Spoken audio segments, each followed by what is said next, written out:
Hello friends, welcome to study कर। मैं हूं आपका दोस्त प्रभाकर। तो आज हम आपके साथ डिस्कस करेंगे 1 अगस्त 2022 से related most important current affairs के क्वेश्चन।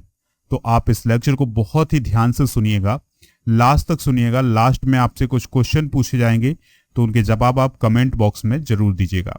अगर आप चैनल पर नए हैं तो चैनल को आप फॉलो कर लें, बेल आइकन भी दबा लें, जिससे आपको समय पर सबसे पहले नोटिफिकेशन मिल सकेगा।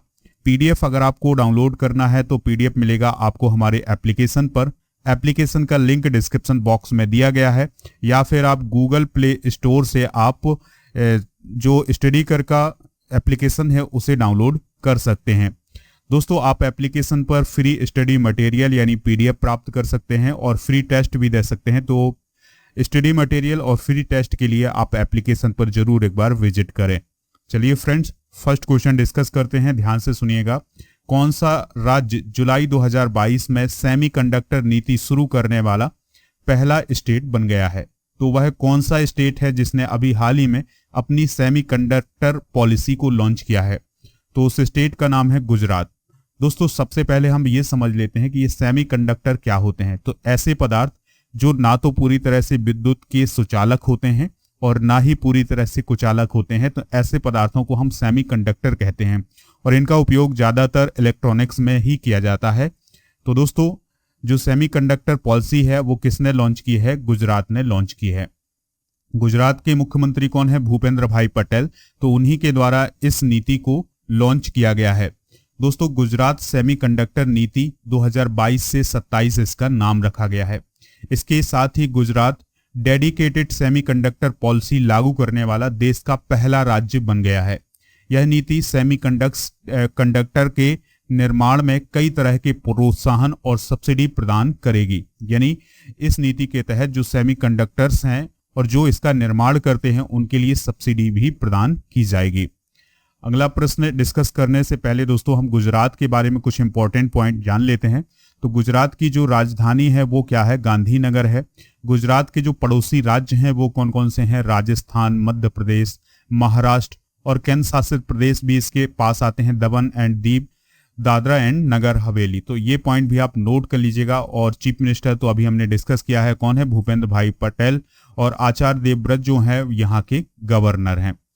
अगला प्रश्न है, मीराबाई चानू ने कॉमनवेल्थ गेम्स 2022 में कौन सा मेडल जीता है? तो दोस्तों, मीराबाई चानू ने कौन सा मेडल जीता है?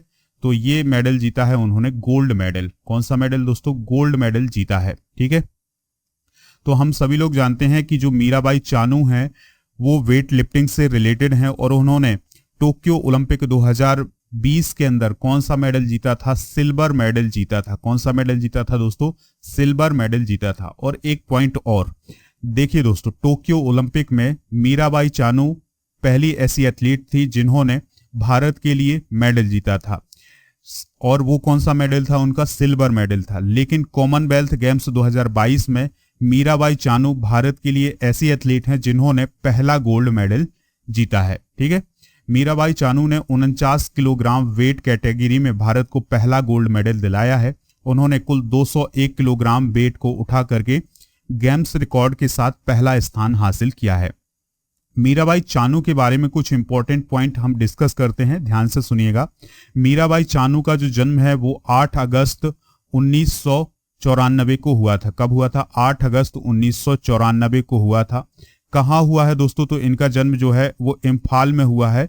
ठीक है, यानी मणिपुर की जो कैपिटल है इम्फाल, वहां पर इनका जन्म हुआ है।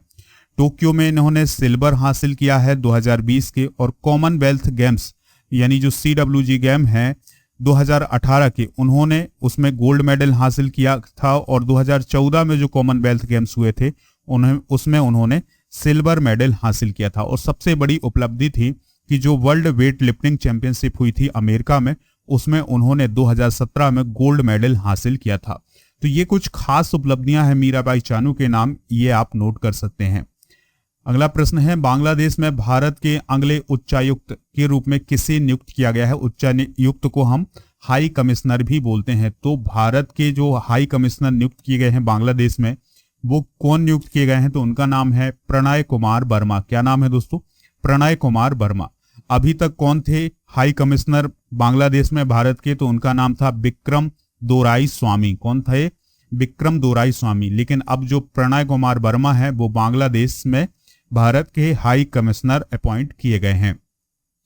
और दोस्तों अगर हम बात करें और भी कुछ नियुक्तियां हुई हैं, तो जैसे संदीप आर्य को वियतनाम में भारत का अगला राजदूत नियुक्त किया गया है, यानी एम्बेसडर नियुक्त किया गया है। ठीक है, तो जो संदीप आर्य हैं वो वियतनाम में भारत के एम्बेसडर नियुक्त किए गए हैं, और जो प्रणय कुमार वर्मा है वो बांग्लादेश में भारत के हाई कमिश्नर नियुक्त किए गए हैं। अगला प्रश्न है दोस्तों, ध्यान से सुनिएगा। जेरेमी लाल निरुंगा ने वेट लिफ्टिंग में भारत की तरफ से कौन सा मेडल जीता है? तो उन्होंने भारत की तरफ से गोल्ड मेडल जीता है। कौन सा मेडल जीता है दोस्तों? गोल्ड मेडल जीता है। ठीक है, किसने? जेरेमी लाल निरुंगा ने। तो ये नाम आपको बहुत अच्छे तरीके से याद रखना है क्योंकि एग्जाम में पूछा जा सकता है ये नाम। तो 19 साल के वेट लिफ्टर हैं जेरेमी लाल निरुंगा। तो उन्होंने स्नैच में 140 और क्लीन एंड जर्क में 160 किलोग्राम वेट उठा करके कुल उन्होंने 300 किलोग्राम वेट उठाया और भारत के लिए गोल्ड मेडल दिलाया है 67 किलोग्राम भार वर्ग में। ठीक है, अगर हम बात करें जेरेमी की तो उनका संबंध किस स्टेट से है? तो ये मिजोरम से रिलेटेड है। और जेरेमी लाल निरुंगा ने 2018 यूथ ओलंपिक में गोल्ड मेडल हासिल किया था और उन्होंने 2021 कॉमनवेल्थ चैंपियंस में गोल्ड मेडल हासिल किया था। ठीक है, तो ये कुछ खास उपलब्धि हैं किनके नाम? जेरेमी लाल निरुंगा के नाम। ठीक है दोस्तों, जो कॉमनवेल्थ गेम्स चल रहा है बर्मिंघम में 2022 का, तो इसमें अब तक किसने किसने मेडल जीते हैं थोड़ा सा हम ये देख लेते हैं। तो सबसे पहले हम बात करेंगे जेरेमी लाल निरुंगा की। तो उन्होंने गोल्ड मेडल हासिल किया है, मीराबाई चानू ने गोल्ड मेडल हासिल किया है। इसके अलावा संकेत सरगर ने सिल्वर मेडल हासिल किया है। संकेत सरगर को आप याद रखिएगा कि संकेत सरगर पहले ऐसे एथलीट हैं जिन्होंने कॉमनवेल्थ 2022 में पहला मेडल दिलाया था। बिंदिया रानी देवी ने सिल्वर मेडल हासिल किया है और गुरु राजा पुजारी ने ब्रॉन्ज मेडल हासिल किया है। तो देखिए दोस्तों, ये जितने भी नाम आपको बताए हैं ये सभी वेट लिफ्टर हैं, तो इन सभी ने मेडल जीते हुए हैं। अगला प्रश्न है, सेना अध्यक्ष जनरल मनोज पांडे जुलाई 2022 में किस देश की यात्रा पर गए हैं? तो दोस्तों जो सेना अध्यक्ष हैं मनोज पांडे वो भूटान की यात्रा पर गए हैं।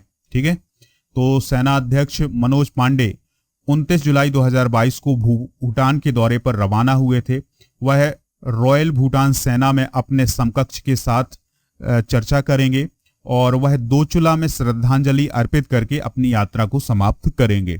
बात आई है दोस्तों भूटान की, तो भूटान की जो कैपिटल है वो है थिम्फू, मुद्रा है भूटानी न्यूग्लेट्रम और प्रधानमंत्री कौन है वहां के? लोटे सेरिंग। तो ये सभी पॉइंट जो है वो आप नोट कर लीजिएगा कि जो मनोज पांडे हैं वो किस देश की यात्रा पर गए थे? तो वो भूटान की यात्रा पर गए थे। अगला प्रश्न है, किस राज्य ने मुख्यमंत्री नाश्ता योजना के प्रथम चरण को सरकारी प्राथमिक विद्यालयों में लागू करने का आदेश दिया है? तो ऐसा हुआ है कहां पर? तमिलनाडु में। तो तमिलनाडु में जो मुख्यमंत्री नाश्ता योजना है उसको शुरू किया गया है और इसको प्रथम चरण में प्राथमिक विद्यालयों में लागू किया गया है। अब याद रखिएगा कि कितने प्राइमरी स्कूल हैं जहां पर यह लागू किया गया है? तो 1545 ऐसे गवर्नमेंट प्राइमरी स्कूल हैं जहां पर इस स्कीम को लागू किया गया है। 1,14,000 जो बच्चे हैं वो इस योजना से लाभान्वित होने वाले हैं। इसमें होगा क्या दोस्तों? होता क्या है कि जो बच्चे हैं वो सुबह से स्कूल आ जाते हैं तो वो बिना नाश्ता किए ही स्कूल आ जाते हैं।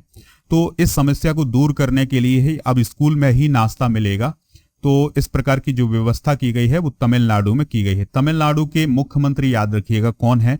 एम.के. स्टालिन है। कौन है दोस्तों? एम.के. स्टालिन है। अगला प्रश्न है, 29 अगस्त से पंजाब खेड़ मेला का आयोजन किया जाएगा। इसमें कितने खेलों को शामिल किया गया है? तो दोस्तों 29 अगस्त को पंजाब में पंजाब खेड़ मेला का आयोजन किया जाएगा। तो इसमें कितने खेलों को शामिल किया गया? तो इसमें 30 खेलों को शामिल किया गया है। ठीक है, तो राष्ट्रीय खेल दिवस कब मनाया जाता है? तो याद रखना है 29 अगस्त को मनाया जाता है। तो 29 अगस्त को क्या होगा कि पंजाब में खेड़ मेला आयोजन किया जाएगा, यानी एक प्रकार से खेल मेला होगा ये। ठीक है। और ये अपनी तरह का सबसे बड़ा कार्यक्रम होगा पंजाब में। इसमें 30 खेल शामिल होंगे और 3 लाख से अधिक खिलाड़ी इसमें हिस्सा लेंगे। यह ब्लॉक स्तर से राज्य स्तर पर आयोजित किया जाएगा और जो भी खिलाड़ी ब्लॉक से राज्य स्तर पर विजेता होगा उसको 5 करोड़ रुपए का नगद पुरस्कार और प्रमाण पत्र मिलेगा। दोस्तों पहली बार क्या होगा कि 25 से 40 वर्ष, 40 से 50 वर्ष और 50 से 60 वर्ष आयु वर्ग में प्रतियोगिताएं आयोजित की जाएंगी। यानी हर वर्ग में जो प्रतियोगिताएं हैं वो आयोजित की जाएंगी, ठीक है। और इसमें बैडमिंटन, क्रिकेट, साइकिलिंग, निशानेबाजी, तीरंदाजी और तलवारबाजी, जिम्नास्टिक, ये सभी खेल इसमें शामिल होंगे। तो जो पंजाब के मुख्यमंत्री हैं भगवंत मान, उनकी एक पहल है खेड़ मेले की। अगला प्रश्न है, हाल ही में sir Winston Churchill leadership award से किसे सम्मानित किया गया है? तो ये किया गया है वोलोदिमिर जेलेंस्की, जो यूक्रेन के राष्ट्रपति हैं, जिनका नाम है वोलोदिमिर जेलेंस्की। तो उन्हें हाल ही में sir Winston Churchill leadership award से सम्मानित किया गया है, ठीक है दोस्तों। यह पुरस्कार जो है वो 2006 से दिया जाता है और किसको दिया जाता है? तो उस व्यक्ति को यह पुरस्कार दिया जाता है जिसने विंस्टन चर्चिल की तरह असाधारण नेतृत्व किया हो। तो याद रखिएगा कि जो वोलोदिमिर जेलेंस्की हैं वो यूक्रेन के राष्ट्रपति हैं और उन्हें हाल ही में कौन सा पुरस्कार दिया गया है? चर्चिल लीडरशिप पुरस्कार दिया गया है। अब आपसे कुछ क्वेश्चन पूछे जा रहे हैं तो उनके आंसर आप कमेंट बॉक्स में जरूर दीजिएगा। फर्स्ट क्वेश्चन है, तमिलनाडु के मुख्यमंत्री कौन है? सेकंड है, राष्ट्रीय खेल दिवस कब मनाया जाता है? थर्ड है, मीराबाई चानू का संबंध किस स्टेट से है? तो इन सभी प्रश्नों के आंसर आप कमेंट बॉक्स में दीजिएगा। एप्लीकेशन डाउनलोड कर लें। लेक्चर पसंद आया हो तो आप इसे लाइक करें और इसके अलावा आप इसे शेयर भी कर दें सभी दोस्तों को, सभी सोशल मीडिया प्लेटफॉर्म पर। जय हिंद, वंदे मातरम।